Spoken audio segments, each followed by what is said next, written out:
Angibingelele bafethu ekuseni egameni lika Jesu. Kuyisonto siyanibingelela. This is another day that the Lord has made. Let us rejoice and be glad in it. Abanye ke namhlanje bawubhalisela ukuvota, abanye baye enkonzweni njengathi sesawukhonza uNkulunkulu, simasiqeda sihamba sobhalisela ukuvota ukuze sikwazi ukuthi sivote sibe nezwi kulelizwe lakithi. Ngiyazi ukuthi abantu sebedangele, abantu sebekhuluma izinto eziningi, kodwa kuyiqiniso ukuthi ke if you don't vote then you don't have a say, noma uvo lwakho uma ulibeka aluzukuzwakala kahle. Kodwa ke angikho ke lapho bafethu, it's Father's Day. Siyambonga uNkulunkulu ukuthi ke asiphe obaba esiphila nabo kulesizukulwane nakulesikhathi. Ngiyafisa ukusho ukuthi bobaba, do not give up yet.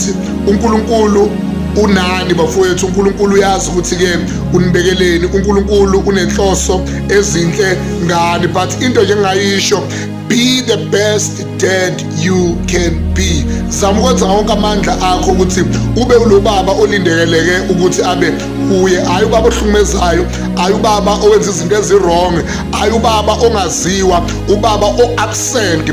Be the present father. Noma kuthiwa imali awunayo, because ukuba ubaba kusuke kwa-associate-wa kakhulu nokuthi umuntu ufanele aze abe nokuthile azoprovide. Yes, iqiniso, kufanele ubaba banakekele, kufanele ubaba baprovide, kodwa there is a time in life where ubaba engenalutho khona, where kungahlangani lutho. Kodwa lokho akusho ukuthi be the absent father. Kuyenzeka kwesinye isikhathi thola ukuthi omama babantwana, because you don't have money, you don't have something to provide, they distance you from being a present father. Bakwenza ukuthi uqhele usuke ekubeni ubaba okwaziyo ukuthi abe khona. Kodwa ngiyafisa ukuthi zama ngawonke amandla akho, fona uma ukuthi kuyafoneka, hambe uyobona umntwana wakho uma ukuthi kuyenzeka, mbize uhlale naye. Be the happy dad ever, provide that smile.